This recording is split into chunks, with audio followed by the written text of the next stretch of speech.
कि बिटकॉइन को rat poison कहा जाता था, कहाँ आज वर्ल्ड रिजर्व बनाने की बात चल रही है। तो it's a big journey, right? But at the same time ये अपने ही रिस्क लेकर आता है। रियलिटी ये है यूएस की, it's a collapsing economy. US अपनी वर्ल्ड पावर का जो स्टेटस है वो लूज कर रहा है बहुत फास्टली। यूएस ने बहुत स्मार्टली, आज तक उसकी स्ट्रेटजी एक ही रही है, दुनिया में केओस रखोगे, मेरे जो वेपन्स हैं, कारखाने हैं, मेरी गन्स, मेरी मशीन्स, फोर्ड की गाड़ियां, मिलिट्री वैन्स, व्हीकल्स बिकते रहेंगे। बिटकॉइन को भी जो सिमिलर स्ट्रेटजी के तहत वो बिटकॉइन को अपने रिजर्व में दिखा के दुनिया को एक सिग्नल देगा कि मैं सबसे बड़ा होल्डर हूं। अमेरिका एक कोई इतना पता है कि उसके ये करते जो चाह रहा है ना कि 1 मिलियन बिटकॉइन वो अगले 5 साल में एक्यूमुलेट कर लेगा, मतलब साल का सिर्फ 2 लाख। उसको रियलाइज होगा कि यार मैं ये 2 लाख 5वें साल वाला जो 2 लाख करूंगा वो तो मैं मिलियंस में उसकी प्राइस हो जाएगी, बिलियंस में, क्योंकि उसके बाद एक रेस शुरू हो जाएगी। तो इस्लामिक कंट्री में सबसे बड़ा जो डिबेट होता है ये जो इन्वेस्टमेंट है, बिटकॉइन हलाल है कि नहीं है। बंदुल भाई, इतने टाइम से आप इंडस्ट्री में हो और हमने वो टाइम भी देखा है कि बिटकॉइन को रैट पॉइजन कहा जाता था और बिटकॉइन को पॉन्जी कहा जाता था। याद होगा कि हम लोग जब सोसाइटी के अंदर कभी बिटकॉइन की बात करते थे तो लोग बहुत ही अजीब नज़रों से देखते थे, और आज हम देख रहे हैं कि बिटकॉइन को अमेरिका का प्रेसिडेंट कह रहा है कि वो क्रिप्टो प्रेसिडेंट है, बिटकॉइन के स्ट्रैटेजिक रिजर्व एसेट को बनाने की बात चल रही है। What is your overall take, ये क्यों अचानक अमेरिका का जो प्रेसिडेंट है वोट्स के लिए उसने ये किया? क्या बिटकॉइन का स्ट्रैटेजिक रिजर्व एसेट एक रियलिटी है? What is your take overall, what is your feeling कि क्या ये रियलिटी में होगा या ऐसे ही मतलब ट्रम्प बात कर रहा है? ये मुझे लगता है कि वोट्स वाज वन पार्ट, वो तो हो गया, बट मेरे को लगता है कि यूएस रियलिटी ये है यूएस की, it's a collapsing economy. US अपनी सुपर पावर का जो वर्ल्ड पावर का जो स्टेटस है वो लूज कर रहा है बहुत फास्टली एंड विविडली। वो हमने जब उन्होंने रशिया पे सैंक्शंस लगाने की कोशिश की, वो सैंक्शंस बुरी तरह फेल हुए। वो मेरे को लगता है one of the biggest economic failures of the history of Mankind है कि आप यूएस हो और आपने एक स्टेट पे ऊपर सैंक्शंस लगाने की कोशिश की and you failed badly.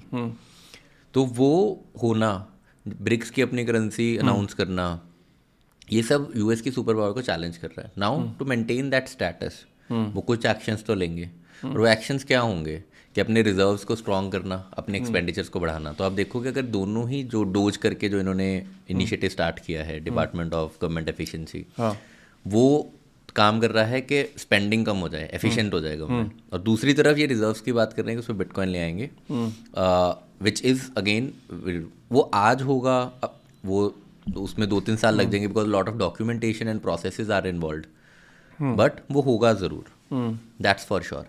But at the same time मैं बहुत एक्साइटेड हूँ, obviously like everybody else in the space, but मेरे कुछ एप्रीहेंशंस भी हैं इसको लेकर के, क्योंकि मेरे को लगता है कि हम लोग सब ऐसे सेलिब्रेट कर रहे हैं as blockchain enthusiast and Web3 enthusiast कि यार जैसे आपने बोला कि बिटकॉइन को रैट पॉइजन कहा जाता था, कहाँ आज वर्ल्ड रिजर्व बनाने की बात चल रही है। तो it's a big journey, right? But at the same time ये अपने ही रिस्क लेकर आता है। जब बिटकॉइन रैट पॉइजन था ना, तो it was serving it's purpose. Bitcoin world reserve बन गया और वो अपना पर्पस सर्व नहीं कर पाया, तो then it will be a big failure. तो मतलब मेरे को वो भी एक रिस्क फैक्टर लगता है। I try to elaborate on this and it's a big statement, मेरे को लगता है बहुत कॉन्ट्रारियन व्यू है, but again we have to be devil's advocate certain times. वो मैं समझ रहा हूँ, आप कंटिन्यू करिए। तो जैसे जब गोल्ड को इन्होंने गोल्ड स्टैंडर्ड लेकर आए एंड गोल्ड को रिजर्व बनाया, तो 1971 में बेसिकली इन्होंने फिएट करेंसी बनाई ना कि हम गोल्ड से अब पेग्ड नहीं है।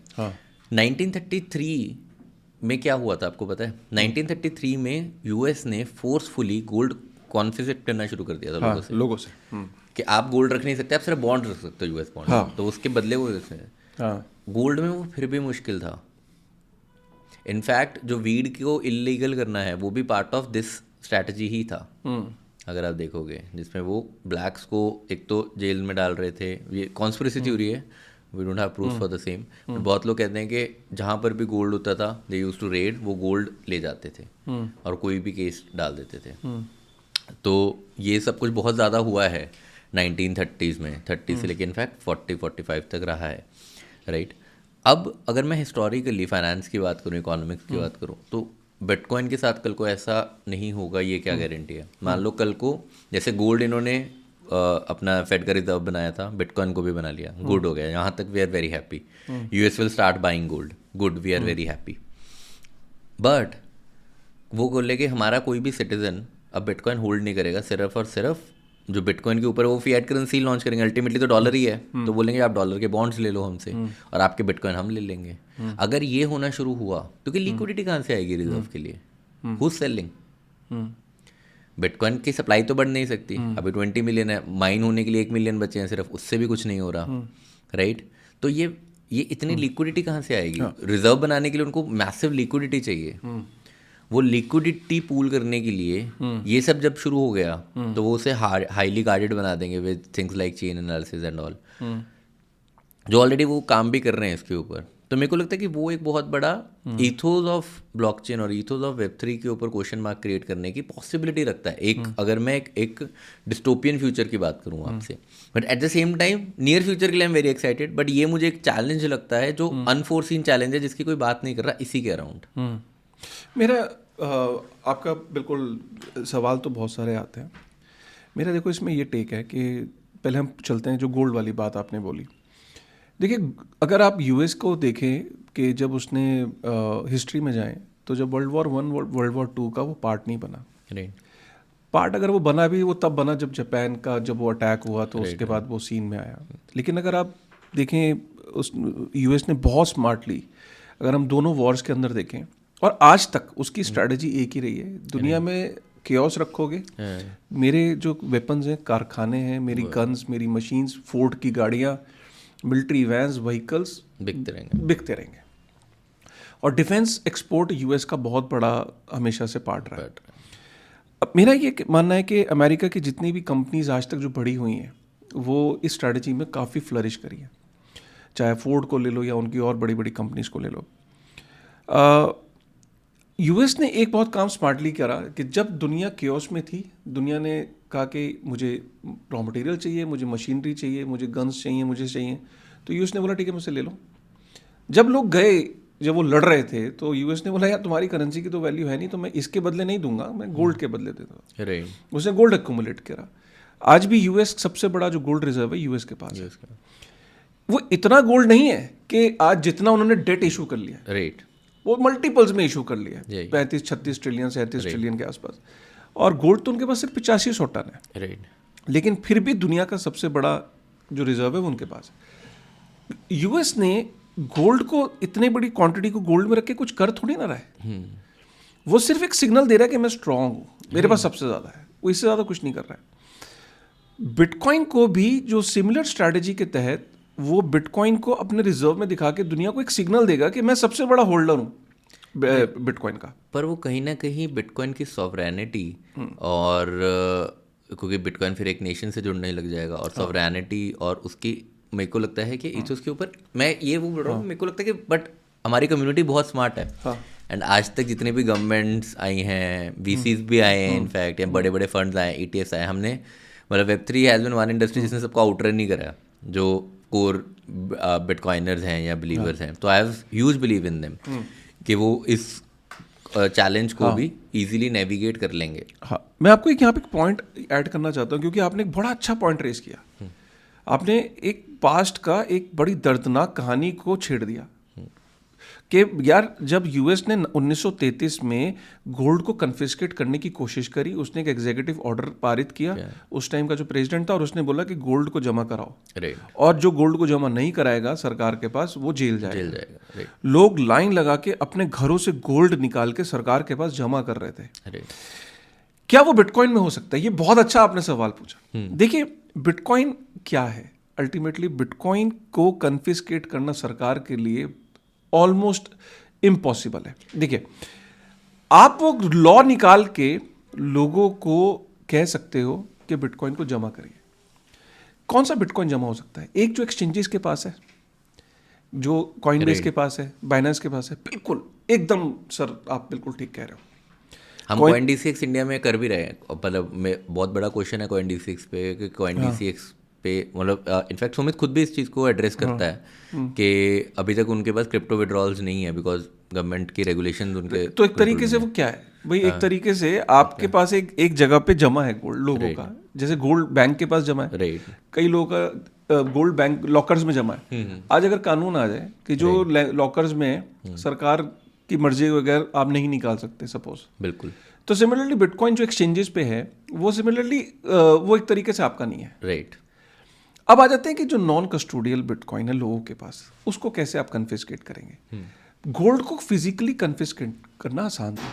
सपोज करिए कि 1933 में कुछ अमेरिकन्स ने सोचा होगा मैं तो नहीं दूंगा अपना गोल्ड, राइट, उसने गाड़ी के अंदर गोल्ड रखा होगा चलिए, और देश से निकलने की कोशिश करी होगी। अमेजिंगली मैं इसको कंप्लीट कर देता हूँ। जब वो बॉर्डर पे पहुंचा होगा तो क्या गाड़ी से गोल्ड को ले जा सकता है वो बाहर? नहीं, गोल्ड आपकी फिजिकल जो एक बाउंड्री के अंदर रहा। मैं आपको इसी में ही एक बेसिक पॉइंटर बताता हूँ। हाँ। कि पासपोर्ट्स का कॉन्सेप्ट इज वेरी रिसेंट, वो इसी प्रॉब्लम को सॉल्व हाँ, करने के पहले लिए पासपोर्ट नहीं था, पासपोर्ट नहीं था, बहुत रिसेंट कॉन्सेप्ट है। तो लोगों को लगता है कि जब से इंसानियत बनी तो पासपोर्ट आया होगा, पासपोर्ट तो बहुत रिसेंट कॉन्सेप्ट है। तो वो 1933 के आई गेस बाद ही आया है, पासपोर्ट आया, और वो आया ही इस प्रॉब्लम को सॉल्व करने के लिए था कि आप हर बाउंड्री पर चेकिंग कर पाएं और फिजिकल गुड्स जो हैं वो एक बाउंड्री के बियॉन्ड ना जा पाए। अब इमेजिन कि गोल्ड फिजिकल, एक तो आप उसको ले जाना मुश्किल, एयरपोर्ट्स और इन सब जगह से ले जाना मुश्किल, तो गोल्ड को कन्फिस्केट, तो आदमी को रियलाइज़ हो गया कि यार सरकार का रूल है,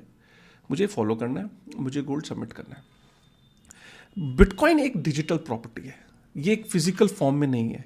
और दूसरी सबसे बड़ी बात, इसकी जो प्राइवेट की है वो आप अपने कहीं कॉपी डायरी में भी लिखते हो। मैं कहता हूँ वो उसका भी कन्फिस्केट करने का डर है ना।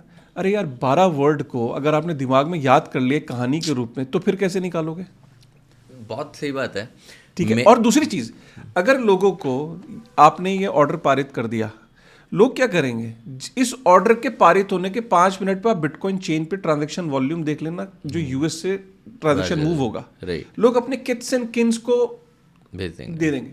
और कोई बहुत ही दिमागी खराब आदमी होगा ना, जो अकेला होगा और कहेगा कि यार अच्छा ऐसी बात है, वो बर्न एड्रेस पे भेज देगा, राइट, सतोशी को डोनेट कर देगा। फिर क्या करोगे आप? राइट। सो मेरे हिसाब से जो ये यूएस गवर्नमेंट को ही पता है, यूएस गवर्नमेंट को ये भी पता है कि पूरी दुनिया का गोल्ड कन्फिस्केट करना, तो जब उस, और मेरे को लगता है ज्योग्राफिकल आर्बिट्राज भी आ जाएगा, क्योंकि अगर लोग टैलेंट मूव कर जाएगा, एसेट मूव कर जाएगा, बहुत कॉइनबेस जैसे एक्सचेंजेस से विड्रॉल्स शुरू हो जाएंगे, उनके स्टॉक बैठ जाएगा। आज पब्लिकली लिस्टेड कंपनीज बढ़ती चली जा रही हैं। सो ये इनफैक्ट हम इसको डिस्कस भी करेंगे, माइक्रो स्ट्रेटजी, जो ब्लैक रॉक, जो इतनी बड़ी कंपनीज हो रही हैं, सेंट्रलाइजेशन का इस पर क्या इम्पैक्ट आएगा, उसको भी करेंगे। बट आई थिंक आपने शुरुआत बहुत अच्छी करी इस चीज़ की, एक अच्छा स्टार्ट दे दिया, क्योंकि बहुत लोगों को लगता है कि अगर गवर्नमेंट्स उस पर आ जाए, तो इसको प्रिजनर्स डायलेमा भी कहते हैं, कि जब कोई देश सख्त कानून बनाता है तो उस देश का टैलेंट और कैपिटल दूसरे नेक्स्ट देश में शिफ्ट कर देता है, राइट। कि यार मैं अगर ये कानून लाऊंगा, जैसे इंडिया के अंदर जैसी एससी गर्ग कमेटी ने एक प्रपोजल दिया 10 साल की जेल का 2018 में, इमीडिएटली उस टाइम के जो सबसे बड़े टैलेंट था वेब3 का, वो निकल गया। सब लोग दुबई चले गए, इधर चले गए, उधर चले गए। आज जितना भी वेब3 के अंदर इंडियन फाउंडर्स है, वो इंडिया से नहीं है। इनफैक्ट यूएस में भी ये हुआ। अगर आप देखोगे जो टोर्नेडो कैश के इन्होंने डेव टीम को, tornado cash is one of the best projects in Ethereum. In fact Vitalik ने खुद यूज़ किया हुआ था वो प्रोजेक्ट जब उन्होंने डोनेशंस की थी। तो tornado cash basically mixing protocol है इथेरियम के ऊपर, तो उसके डेव्स को यूएस ने उठा लिया। और उन डेव्स की तो कोई गलती नहीं, उन्होंने तो प्रोटोकॉल बनाया था, उन्होंने प्रोटोकॉल कभी इलिसिट एक्टिविटीज़ के लिए यूज़ थोड़ी किया। बिल्कुल, एक प्रोटोकॉल, उनको एक टेक्निकल यूज़ केस लगा, उन्होंने उसका बना दिया, लोगों ने यूज़ किया, वो गलत है, गलत कामों के लिए। बट एनी हाउ उन्होंने पिक कर लिया। उसके बाद से बहुत ज़्यादा टैलेंट, बहुत सारे डेवलपर्स, इंजीनियर्स, एंटरप्रेन्योर्स यूएस से मूव आउट किए। इनफैक्ट मेरे खुद बहुत सारे फ्रेंड्स थे who got very worried with this fact कि अगर यूएस जैसी कंट्री में ये होने लग गया तो बहुत गलत है। Then they moved out to other jurisdictions, but recently उनको बेल मिली, उनको छोड़ा गया और उनके सारे चार्जेस को विड्रॉ किया गया जो टोर्नेडो कैश के डेव्स थे, बिकॉज वो बहुत बड़ा सिग्नल था। And that was one of the movement जो पूरा का पूरा यूएस के, और बहुत बड़ा डेंट डाला भी है। अगर आप देखोगे ना, जो वहाँ के एंटरप्रेन्योर्स हैं, यूएस के एंटरप्रेन्योर्स हैं, जो डेवलपर्स हैं, उनके ऊपर बहुत बड़ा डेंट डाला है इसने, टोर्नेडो कैश के जो डेव्स का अरेस्ट हुआ था। और बदल भाई, मैं एक और पॉइंट देता हूँ आपको, बड़ा, क्योंकि आपने ना बहुत अच्छा पॉइंट छेड़ दिया है। देखिए, अमेरिका बहुत स्मार्टली खेल रहा है, राइट। अमेरिका कह रहा है कि यार अगर मैं बहुत अकोमुलेट करूंगा ना, लोगों में पैनिक आएगा। कि ये क्वेश्चन आपका बड़ा जेन्युइन था, क्योंकि ये क्वेश्चन तो सबके दिमाग में आ सकता है कि यार अगर अमेरिका की गवर्नमेंट सारा बिटकॉइन रख लेगी तो फिर कन्फिस्केट कर लेगी, ये कर लेगी। अमेरिका कह रहा है कि गवर्नमेंट का इन्वॉल्वमेंट कम रखो, स्ट्रेटेजिक रिजर्व एसेट में भी। अगर आप सिंथिया लूमिस का जो वो देखोगे, जो बिल क्या कहता है, 5 साल में 1 मिलियन से ज्यादा अक्यूमुलेट नहीं करना है हमें, और हर साल सिर्फ 2 लाख करना है।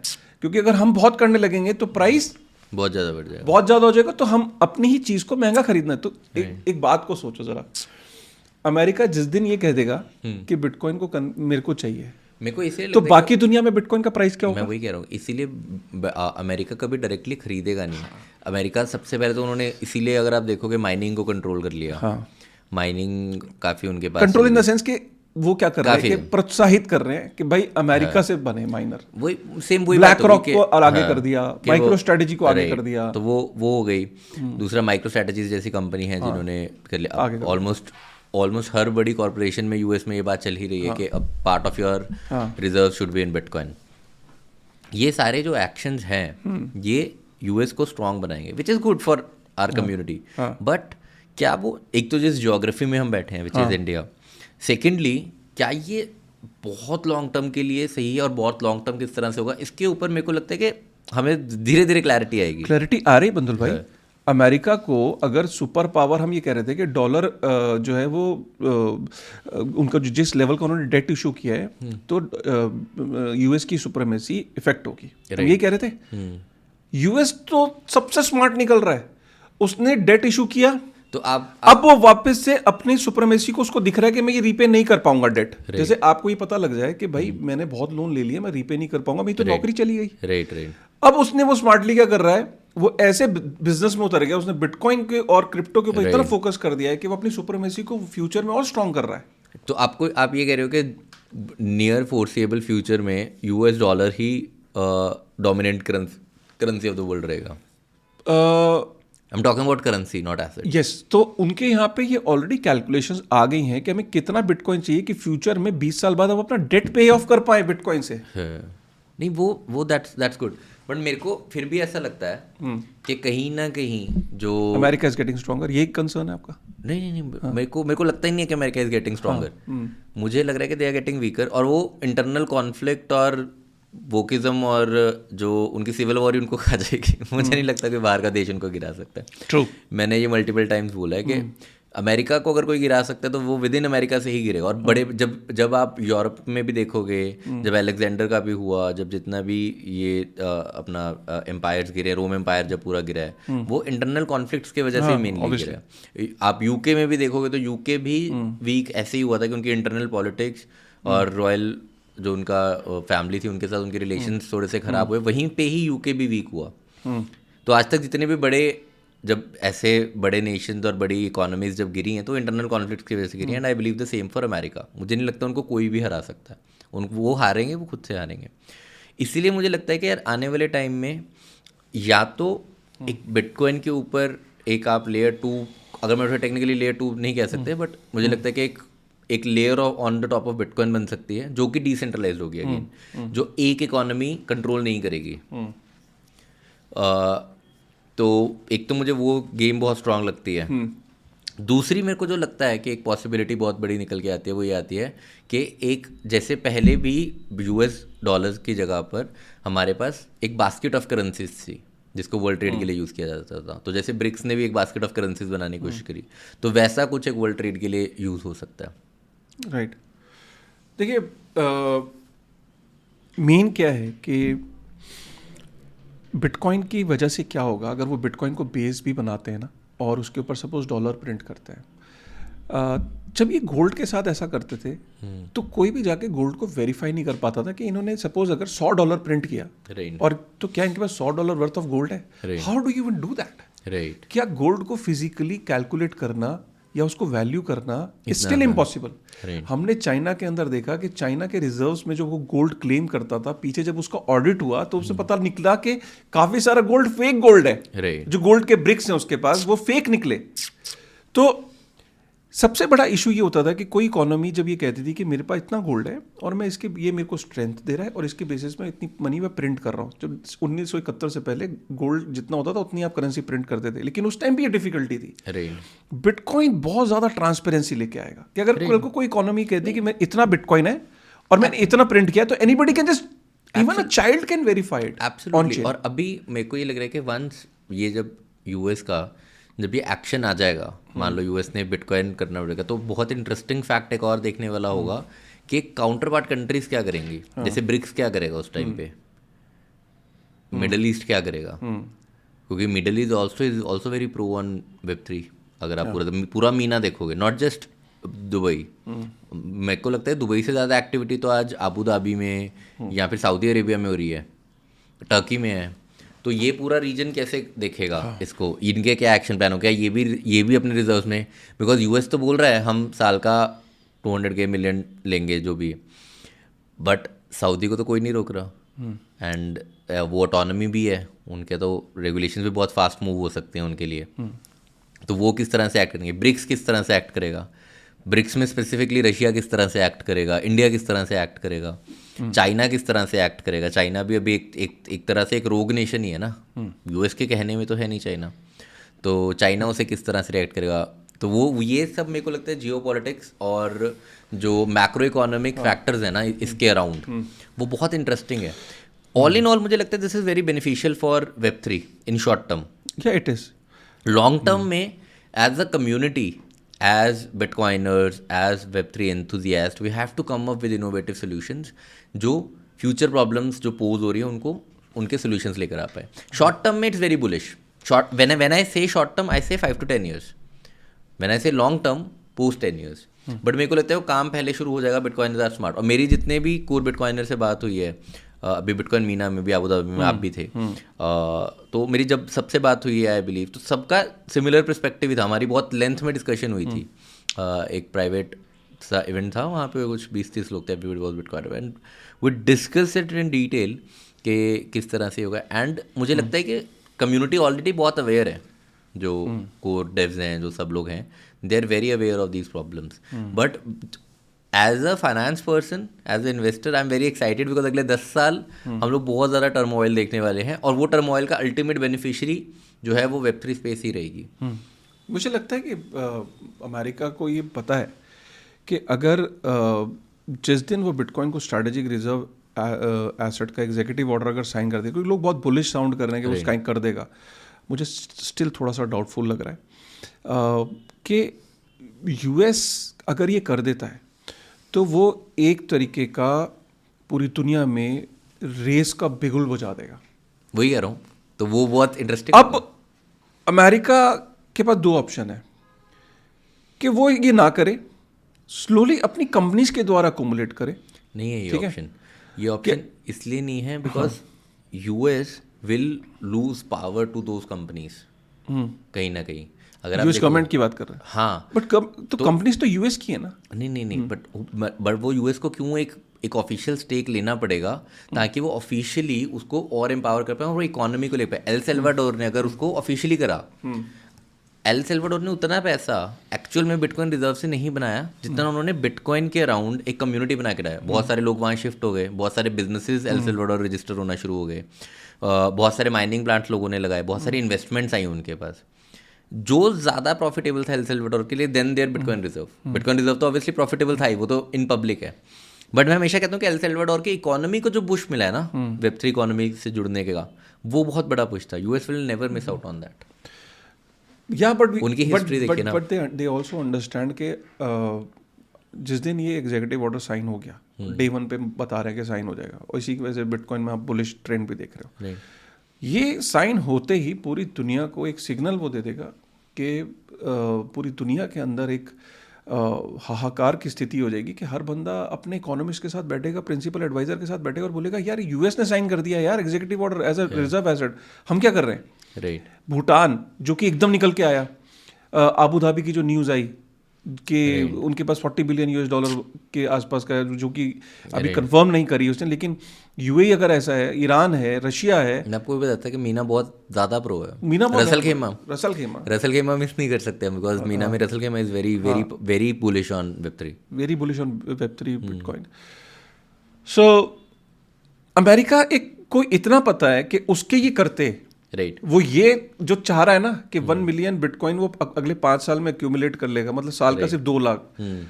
उसको रियलाइज होगा कि यार मैं ये 2 लाख 5वें साल वाला जो 2 लाख करूंगा वो तो मैं मिलियंस में उसकी प्राइस हो जाएगी, बिलियंस में, क्योंकि उसके बाद एक रेस शुरू हो जाएगी। राइट, मैं I also feel for masses यार, कि ना मासेस समझ नहीं पा रही हैं, और वो अभी भी वो शिट कॉइन्स एंड कुछ ऐसे स्मॉल कैप्स को ढूंढते रहते हैं कि रातों रात अमीर बनने की कोशिश करते हैं। एंड यहाँ पे इतनी बड़ी डेवलपमेंट हो रही है स्पेस में, उसको ये नहीं फिगर आउट कर पा रहे कि क्या इम्पैक्ट आएगा अगले 4-5 सालों में। राइट, एंड मेरे को इसी के अराउंड ही, जो मैं लास्ट पॉइंट इसके अराउंड बोलूँगा, मेरे को वो लगता है कि एक बहुत ही ज़्यादा, जो मैं 10 साल का आपको एक बुलिश पीरियड बोल रहा हूँ ना, जिसके बाद कंसर्न्स मेरे को लगता है आएंगे, जो मेरी पर्सनल हाइपोथेसिस है, बट ये 10 साल मुझे लगता है कि हाई प्रोबेबिलिटी है कि जिस दिन ये एग्जीक्यूटिव ऑर्डर साइन होगा, as you have rightly said, कि वो एक रेस को अनाउंस कर देगा, but at the same time ये एक बिटकॉइन का सुपर साइकिल भी स्टार्ट हो जाएगा, जो अपना 4 ईयर साइकिल तोड़ देगा बिटकॉइन। हाँ, लोग और 8 साल तक वो एक सुपर साइकिल में चला जाएगा, क्योंकि और उसमें ऑल्ट्स विल ब्लीड मोर, और ब्लीड ही करते रहेंगे उसमें, क्योंकि कभी भी ऑल्ट सीजन आने का टाइम ही नहीं आएगा, बिकॉज अगर बिटकॉइन सुपर साइकिल में चला गया, डोमिनेंस उसकी जिस लेवल पे चली जाएगी, तो वो रोक ही नहीं पाएगा। तो वो भी एक लोग रिस्क को अवॉइड कर देते हैं जब वो ऑल्ट्स में इन्वेस्ट करते हैं, कि अगर बिटकॉइन सुपर साइकिल में चला गया तो alts is it's very difficult for them to survive. आपके हिसाब से अगला जो मेरा ये, इसको शुरू करते हैं डिस्कशन को, कि कौन सा दूसरा सबसे बड़ा देश है जो ये करने जा रहा है? What is your take? इतनी टाइम से आप इंडस्ट्री में हो, क्या लगता है? यार देखो, रशिया ने भी पीछे बोला कि we want to do it, right, और मेरे को लगता है कि मीना रीजन तो प्रॉपर है ही है, राइट, मीना में तो बाइनेंस पे किस लेवल पे बात चल रही थी पता है? मीना के अंदर, क्योंकि इस्लामिक कंट्री है, तो इस्लामिक कंट्री में सबसे बड़ा जो डिबेट होता है वो हलाल है कि नहीं है। ये जो इन्वेस्टमेंट्स है, बिटकॉइन हलाल है कि नहीं है, हलाल as per the Shariah this thing.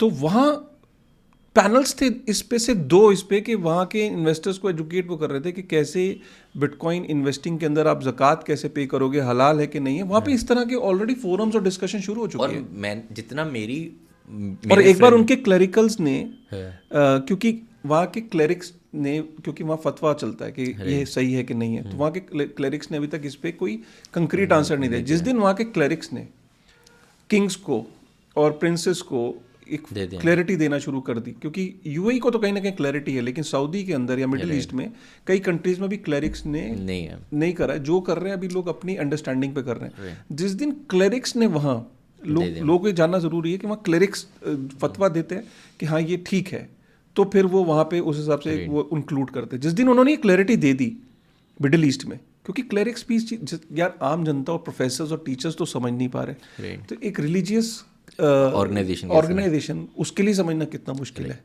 But at the same time अगर देखो, मिडिल ईस्ट तो सबको आउटराइट दिख रहा है। मुझे लगता है कि जिसकी जो कोई बात नहीं कर रहा ना कंट्री की, वो है स्विट्जरलैंड। स्विट्जरलैंड ने इतने साल बैंकिंग कंट्रोल की, और इतना ज़्यादा पैसा अनलॉक्ड है, मतलब स्विट्जरलैंड में बहुत पैसा है। वर्ल्ड बैंक और Swiss money, green money, Switzerland तो एपिसेंटर है फाइनेंशियल सेक्टर। तो वो एपिसेंटर किस तरह से रिएक्ट करेगा, और जब वो एपिसेंटर से पैसा निकलेगा ना, जब वहाँ पे आप सोचो, इंडिया में ही इतनी बात होती है कि हमारी इतनी ज़्यादा कैपिटल वहाँ पड़ी है, ठीक है, स्विस बैंक्स में एंड एवरीवेयर, वो जब कैपिटल बिटकॉइन की तरफ मूव होनी शुरू होगी, तो वो कैसे होगा? और स्विट्जरलैंड तो हमेशा पायनियर रहा है कोई भी फाइनेंशियल डिसीजन लेने में, तो स्विट्जरलैंड किस तरह से करेगा वो देखना बहुत ज़रूरी है। बिकॉज सब लोग मिडल ईस्ट पे आके रखे हुए हैं। मेरे को लग रहा है कि अंडर द हुड बहुत ज़्यादा करंट जो है वो जिसकी जो बिटकॉइनर्स या फिर आम लोग, या फिर जिन पॉडकास्ट का आपने रेफरेंस भी दिया, यूएस में भी कोई बात नहीं कर रहा, वो स्विट्जरलैंड है। एंड अगर आप फाइनेंशियल हिस्ट्री और इकोनॉमिक्स की बात करोगे तो Switzerland is the epicentre of finance. वो हमेशा उनके फर्स्ट मूवर रहे हैं, उन्होंने सबसे अच्छे से कैप्चर किया है, चाहे वो जियोग्राफिकली पहाड़ों के बीच में जा करके एक फाइनेंशियल कैपिटल को बनाना हो, चाहे अंडरग्राउंड टनल्स और हाउसिंग्स को बनाना हो, चाहे एक स्ट्रॉन्ग बैंकिंग। बिटकॉइन की काफी सिक्योर कस्टोडियल वहीं की है, ये बहुत कम लोग जानते हैं, but I am glad you mention. हाँ, सबसे जो बड़े कस्टोडियल्स जो है वो स्विट्जरलैंड को ही बेस बनाते हैं। राइट, तो वहाँ पर है, तो और वहाँ पर इतनी कैपिटल अनलॉक्ड है कि वो मीना से भी बहुत ज़्यादा मैग्नीट्यूड में ज़्यादा है जो स्विट्जरलैंड में कैपिटल लॉक्ड है। राइट, पूरी दुनिया की ब्लैक मनी, पूरी दुनिया की ब्लैक मार्केट वहीं से ही ऑपरेट होती है। प्रैक्टिकली बात ये है, कोई कर नहीं रहा, बट सच्चाई तो यही है। You and me come from the finance industry, we तो नो इट। मेरे को लगता है कि स्विट्जरलैंड पे अंडर करंट भी बहुत ज़्यादा है। अगर आप देखो, हमने ICP has worked very closely with Lugano government. हमारा खुद के हेडक्वार्टर ज्यूरिख में है। मतलब मेरे को वहाँ पे जो जब मैं गवर्नमेंट ऑफिशियल से मिलता हूँ, जब मैं बात करता हूँ, they are very excited about Web3। और उनकी एक्साइटमेंट, ICP का हेडक्वार्टर वहीं है क्या? ज्यूरिख में है। ज्यूरिख में? Zurich is the financial capital of Switzerland. Switzerland का सबसे बड़ा बिजनेस हब है वो। और वहाँ पे कोई और बता सकते हैं और किसका? क्योंकि मैं लुगानो को देखता हूँ। लुगानो, गूगल तो है ही। गूगल एंड ICP का जो ऑफिस है, दिस लाइक वॉकिंग डिस्टेंस। अच्छा, हाँ। And ICP का founder is like the co-founder, was once the founder of co-founder of Ethereum, co-contributor of Ethereum 2016 में। तो बेसिकली हुआ ये था कि Dominic had some issues with Vitalik about the vision of Ethereum। और उनका ये था कि सब कुछ ऑन चेन होना चाहिए और सब कुछ डिसेंट्रलाइज होना चाहिए। And Ethereum was building a transactional layer। और वो कहते बाकी चीज़ें can still stay on Web2। वो कॉन्फ्लिक्ट के कारण ही moved out and he started ICP। अच्छा, सो मैंने लुगानो का भी सुना है, और वहाँ पे स्विट्जरलैंड के अंदर, so basically as Switzerland comes under Europe, तो क्या वो भी माइका को फॉलो करेंगे, जो माइका की गाइडलाइंस है, या वो अलग? स्विट्जरलैंड जनरली या तो माइका को भी वो बेंड करने की पावर रखते हैं, या फिर वो उसको निकल भी सकते हैं। They have this power. Switzerland and Germany together are like very powerful. Germany, Switzerland सिर्फ अपने आप में बहुत पावरफुल, अपने आप में बहुत पावरफुल। क्योंकि अगर आप जैसे जितने भी स्विस बैंक्स हैं वो सारे स्विट्जरलैंड में है। ज्यूरिक में आई पर्सनली वेंट देयर, और मैंने देखा है कि वहाँ पर कितनी कैपिटल है और कितनी ओल्ड मनी है, and it's far more than Meena मेरे हिसाब से। ओके। एंड वो कैपिटल मेरे को लगता है कि, और मेरे को लगता है कि they are also progressing very fast. पर वो क्या है कि MENA is very loud. Dubai एक state of art world building बना देगा जिसका नाम वो Web3 रख देगा। वो इंक्यूबेटर लेगा, वो बायनांस को वहाँ दे देगा, सब कुछ बुला लेगा। तो वो लाउड है बहुत ज़्यादा मीना। स्विट्जरलैंड का हिस्ट्री भी ऐसी सी रही है स्विट्जरलैंड की, कि they are not very loud. वो कभी लाउडली नहीं बोलते कि वो फाइनेंस में क्या कर रहे हैं। In fact world banking system was designed by Jews, and Jews lately went to Switzerland. We know सारे तो सबका ही तो हब स्विट्जरलैंड है। IMF से लेके वर्ल्ड बैंक से लेके अभी भी वहाँ पर बहुत ज़्यादा अंडरग्राउंड है इंस्टीट्यूशनल लेवल पे। और अगर स्विस में इंस्टीट्यूशनल बैंकिंग बिटकॉइन की तरफ रुख कर लेती है तो बहुत है। कोई कॉन्स्पिरेसी थ्योरीज तो आज भी ये कहती हैं कि बिटकॉइन की जो US की गवर्नमेंट है वो भी स्विट्जरलैंड से ही चलती है। US की बैंकिंग भी स्विट्जरलैंड से कंट्रोल होती है। कई वीडियोस हैं इस पे, मैंने ये कॉन्स्पिरेसी थ्योरीज देखी हैं। मैं चाहूंगा कि आप लोग इसको सर्च करना। एंड बहुत सारे फैक्ट्स हैं जो इस कॉन्स्पिरेसी थ्योरी को बैक भी करते हैं। तो आप ये भी लेके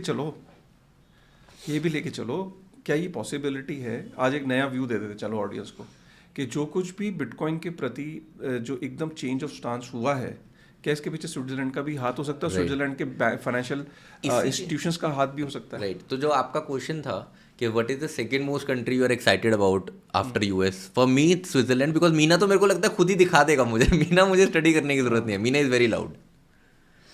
Right, I think you have given a very interesting perspective. Nobody talks about Switzerland, right? But आज की करंट फाइनेंशियल जो दुनिया है उसका एपिसेंटर स्विट्जरलैंड है। कंट्रोल वहीं से होता है। सारे बड़े बैंक्स के हेडक्वार्टर्स, बड़ी कंपनीज के हेडक्वार्टर्स, सारे वॉल्ट्स बड़े और नॉन नेगोशिएबल, मतलब उनकी रूल्स पे चलते हैं। आज तक उन वॉल्ट्स को कोई टच नहीं कर पाया। कोई जांच एजेंसी को अगर करना होता है तो वो किसी की सुनते नहीं है। आप देखो इंडिया पिछले 15 साल से कोशिश कर रहा है वहाँ के स्विस बैंक से नहीं हो पा रहा।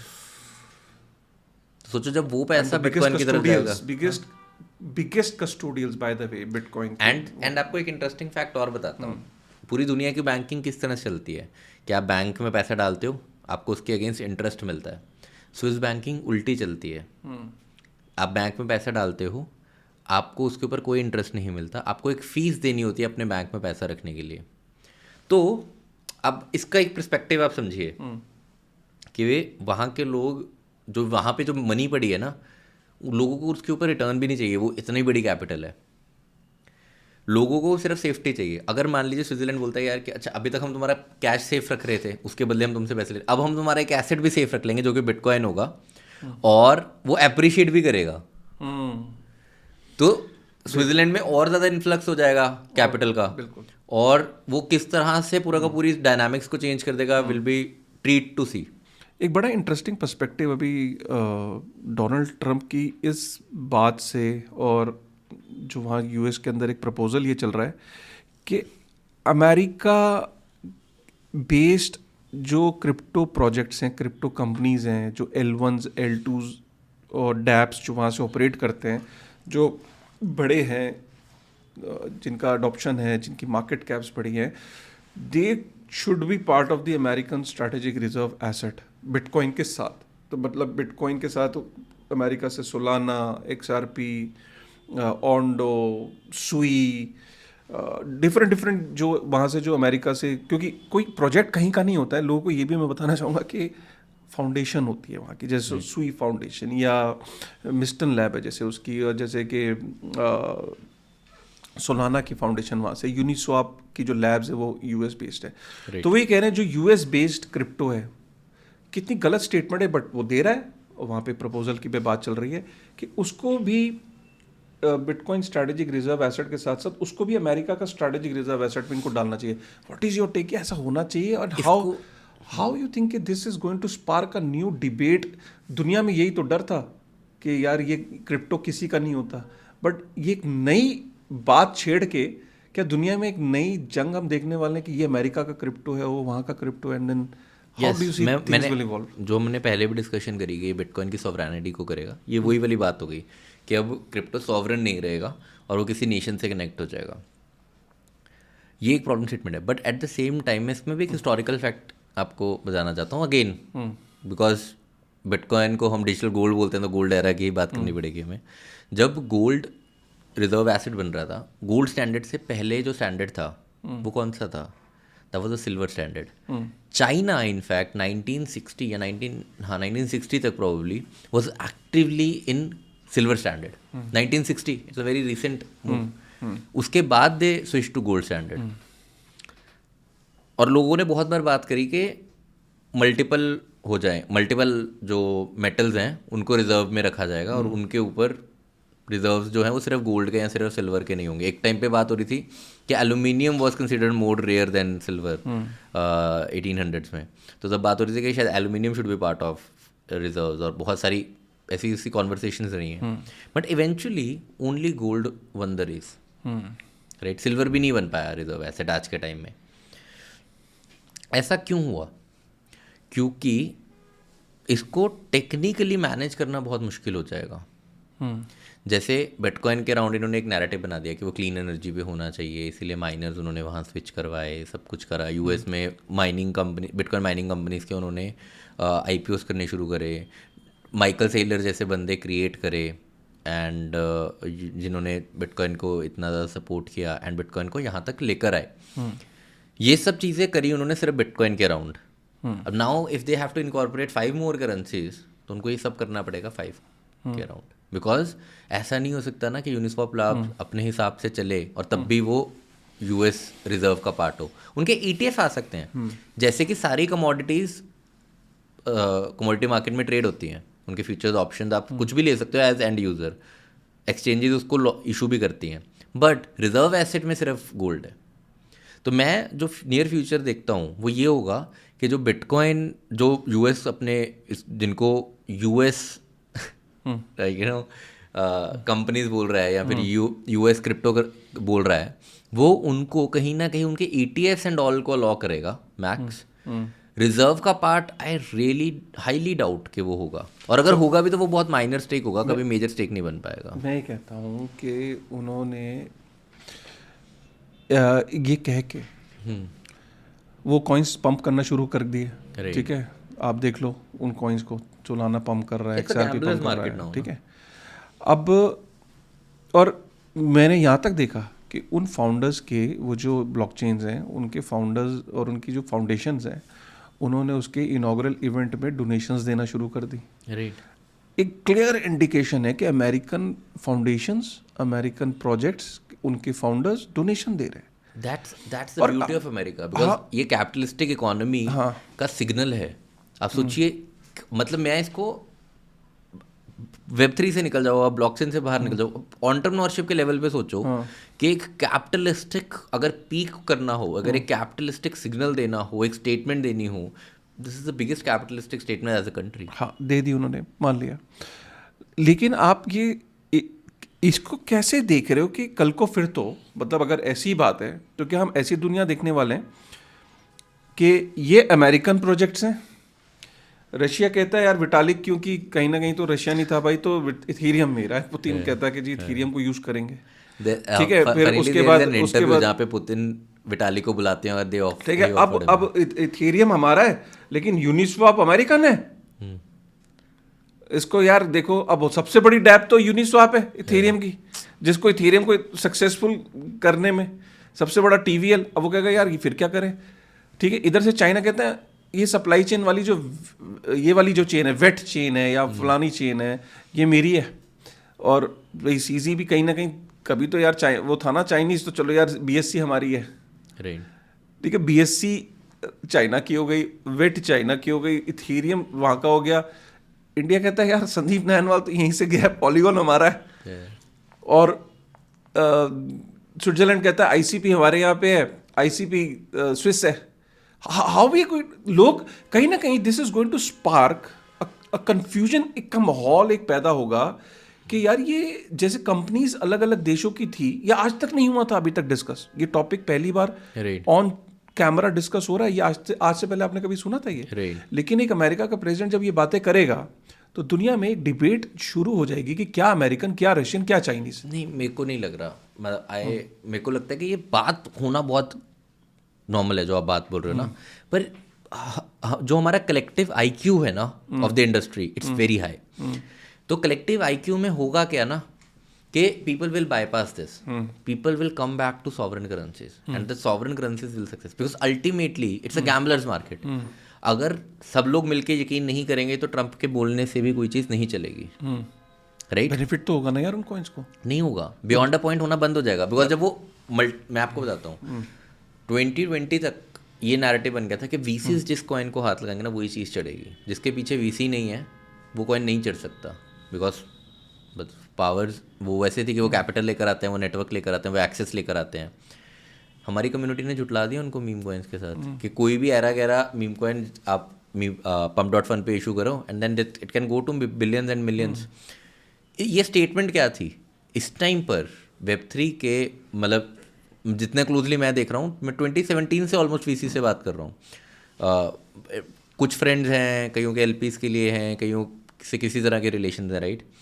ये सबसे टफ टाइम है क्रिप्टो VCs के लिए। बिकॉज क्यों टफ टाइम है? क्योंकि उनको समझ ही नहीं आ रहा हम कैपिटल कहाँ डालें, क्योंकि VC बैक्ड प्रोजेक्ट्स चल ही नहीं रहे, कम्युनिटी ने मुंह मोड़ लिया उनसे। अब कम्युनिटी बैक्ड प्रोजेक्ट्स चल रहे हैं, तो थोड़ा टाइम तो ट्रंप ये करेगा गेम कि आज ये कॉइन के पीछे, कल उस कॉइन के पीछे। अल्टीमेटली तो उनकी सोशल कैपिटल खत्म हो जाएगी ना, लोगों का ट्रस्ट खत्म हो जाएगा। एंड जो US बेस्ड आप करेंसीज और ये बोल रहे हो जो प्रोजेक्ट्स और ये सब कुछ आएंगे, अल्टीमेटली प्रॉब्लम ये होगी कि आज के टाइम में जो बेस्ट डेवलपर्स हैं, अभी इलेक्ट्रिक कैपिटल की रिपोर्ट आई, उसमें जो बिगेस्ट Web3 मार्केट थी वो इंडिया थी, साउथ ईस्ट एशिया है। तो जब US ये बोले कि ये हमारे क्रिप्टो प्रोजेक्ट्स हैं, तो आपको लगता है साउथ ईस्ट एशिया इन डेवलपर्स उसके ऊपर काम करेंगे? वो नहीं करेंगे। तो फिर वो किस पे करेंगे? इंडियन पे प्रॉबेबली। बट वो ज़्यादा चांसेस ये हैं कि आप फिर एक ग्लोबल आर्बिट्राज बन जाएगा और टैलेंट जो है वो सॉवरेन की तरफ मूव होना शुरू हो जाएगा। तो मेरे को लगता है कि मार्केट का जो कलेक्टिव IQ है ना, वो इस प्रॉब्लम को खुद से सॉर्ट कर लेगा। हाँ, वो तो शॉर्ट टर्म में there will be turmoil, but long term में I am least worried about this. Because अभी क्या हो रहा है ना, अभी इट्स अ गैम्बलर्स मार्केट कि आज मैंने इसका शाउट आउट दे दिया, ये कॉइन पंप हो गया 100%, उसी वजह से उस फाउंडेशन ने मुझे कोई डोनेशन दे दिया। ये ट्रांजैक्शन है अल्टीमेटली जो आपने भी बोला। इस ट्रांजैक्शन को अगर मैं यहाँ से काट दूँ कि मैंने अनाउंसमेंट करी और कॉइन पंप ही नहीं हुआ, तो फाउंडेशन आपको फंड क्यों देगी? अगर रिटेल उसके ऊपर रिएक्ट नहीं करेगा।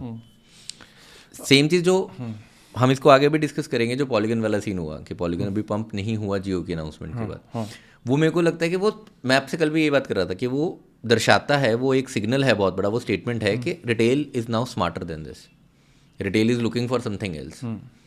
तो जब ये होना बंद हो जाएगा तो ऑटोमेटिकली ये लूप टूट जाएगा, and market is smart enough to do this in a longer term. Shorter term में हो सकता है कि ये थोड़ा टाइम तक चले, 6-8 महीने हम इसको, या इस रैली में पूरी में हम इसको ये देखें होते हुए, but in a longer time frame मुझे लगता है मार्केट का जो कलेक्टिव IQ है Web3 इंडस्ट्री का, they will find a solution to this, और सॉवरेनिटी विल विन अल्टीमेटली। और ये हमने गोल्ड के केस में भी देखा था कि sovereign, ultimately gold was most sovereign, इसीलिए गोल्ड ही जीत पाया उस रेस में भी। मेरे को लगता है इस रेस में भी सॉवरन करेंसीज ही जीत पाएंगी अल्टीमेटली, बल्कि ये नेगेटिव होने वाला है लॉन्गर टाइम फ्रेम में उन कंपनीज के लिए जिनको एक नेशन के साथ टैग कर दिया जाएगा। एग्जैक्टली ये बहुत बहुत मुझे तो ऐसा लगता है कि फाउंडेशंस को, जैसे सपोज करो कि अमेरिका बेस्ड कोई फाउंडेशन है, राइट, उसको, उसने बोला कि ये अमेरिका के जो प्रोजेक्ट्स हैं इनको बेनिफिट, इनको हम स्ट्रेटेजिक रिजर्व एसेट में डालते हैं, राइट, चलो कोई नहीं, फाउंडेशन वहाँ पे है, उन्होंने डोनेशन भी दी, कोई बात नहीं, फाउंडेशन देती है, लेकिन फाउंडेशन को किसी ना किसी पॉइंट पे आके ये क्लैरिटी देनी चाहिए पब्लिक में कि दी फाउंडेशन बेस्ड है वहाँ पे, चेन पब्लिक की है, it's a public good, right. अगर उन्होंने ये सिग्नल नहीं दिया, और इस क्योंकि ये ना है बड़ा, उनके लिए भी बड़ी एक कैच-22 सिचुएशन है, वो सोचते हैं कि यार अगर हम इससे प्राइस पे तो इम्पैक्ट पड़ रहा है ना, राइट, आज अब उन सारी प्रोजेक्ट्स की लिस्ट देख लो मेरे पास है, राइट, जो अच्छा खासा डबल डिजिट में जब से स्टेटमेंट आई है राइट, या ये थॉट प्रोसेस आया है, वो पंप कर रहे हैं। रिपल देखो, Ripple is making rippling effect आ रहा है। सो इन सारी फाउंडेशन यू आर राइट कि फ्यूचर में if they will not come up with this thing, तो ये वही होगा कि एप्पल का फोन वहाँ चाइना में यूज नहीं होगा, वहाँ वावे है, तो वावे फिर एप्पल में नहीं है। बिल्कुल। So this, if you don't want this kind of situation, founders Web3 as a fraternity should come together and stay कि भाई ठीक है, हम फाउंडेशंस हैं वहाँ पे बेस्ड हैं, वो अमेरिका की चॉइस है, वो हो जाएगा काशिफ। पता है क्या होगा भाई, कि जो लोग इसमें फर्स्ट मूवर्स बनेंगे ना अब इसको कॉल आउट करने में कि we are sovereign, we are not associated with any currency, they will start winning. Once they will start winning, then everybody will follow the suit. अभी थोड़े टाइम तक people will say we are American companies because America support कर रहा है, they will pump, eventually ये pump होना बंद हो जाएंगे, फिर सॉवरन करेंसीज क्या आ जाएगा। राइट। तो ये था आज आपने सुना कि बिटकॉइन के अराउंड जो लेटेस्ट जितनी भी चीज़ें हो रही है, मतलब नेशन स्टेट से लेके ब्लैक रॉक और ये जो फाइनेंशियल इंस्टीट्यूशंस जिसको अकोमुलेट कर रहे हैं, इतना बड़ा देश है उसके अमेरिका, उसके खुद की गवर्नमेंट प्लान कर रही है बिटकॉइन को बाय करना, वहाँ की कंपनीज प्लान कर रही हैं, तो क्या ये अमेरिका को स्ट्रॉन्ग बनाएंगी, हमने इस पर चर्चा करी। और क्या अमेरिका कन्फिस्केट कर सकता है बिटकॉइन को कन्फिस्केट क्यों नहीं किया जा सकता, ये सब चीज़ें, ये सारी चीज़ें आप नॉर्मली बैठोगे किसी से समझने की कोशिश करोगे तो आपको टूटे फूटे आंसर मिलेंगे, लेकिन आई एम श्योर कि आपको ये कन्वर्सेशन सुनने के बाद काफ़ी इंटरेस्टिंग लगा। ऐसी ढेर सारी कन्वर्सेशन आगे के एपिसोड्स में आ रही हैं, तो प्लीज़ बने रहो। ये इस सीरीज़ से जैसा वादा था, मैंने शुरू में कहा था ना कि बहुत कुछ लेके जाओगे, बहुत बहुत ऐसी बातें होने वाली जो कहीं किसी पॉडकास्ट में आपको सुनने को नहीं मिली अभी तक, सारे करंट टॉपिक्स हैं। तो बने रहो यार, ठीक है ना, मिलते हैं नए एपिसोड में एक नए थॉट प्रोसेस के साथ। Thank you.